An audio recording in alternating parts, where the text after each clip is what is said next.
بسم الله الرحمن الرحيم.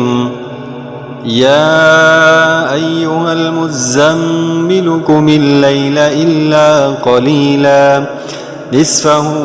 أو انقص منه قليلا أو زد عليه ورتل القرآن ترتيلا إنا سنلقي عليك قولا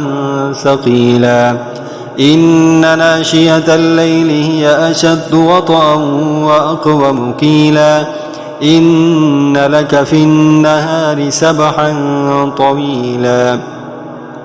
واذكر اسم ربك وتبتل إليه تبتيلا رب المشرق والمغرب لا إله إلا هو فاتخذه وكيلا واصبر على ما يقولون واهجرهم هجرا جميلا وذرني والمكذبين أولي النعمة ومهلهم قليلا إن لدينا أنكالا وجحيما وطعاما ذا غصة وعذابا أليما يوم ترجف الأرض والجبال وكانت الجبال كثيبا مهيلا إنا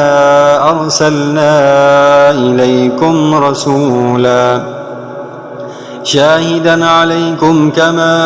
أرسلنا إلى فرعون رسولا فعصى فرعون الرسول فأخذناه أخذا وبيلا فكيف تتقون إن كفرتم يوما يجعل الولدان شيبا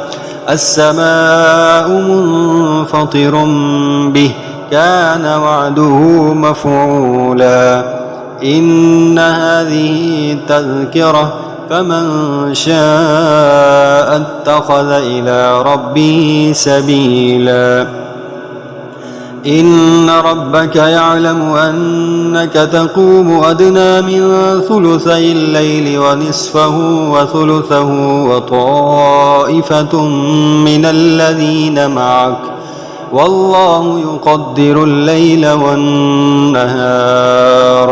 علم أن لن تحصوه فتاب عليكم فاقرؤوا ما تيسر من القرآن علم أن سيكون منكم مرضى وآخرون يضربون في الأرض يبتغون من فضل الله وآخرون يقاتلون في سبيل الله فاقرؤوا ما تيسر منه وأقيموا الصلاة وآتوا الزكاة وأقرضوا الله قرضا حسنا وما تقدموا لأنفسكم من خير تجدوه عند الله هو خيرا وأعظم أجرا واستغفروا الله إن الله غفور رحيم.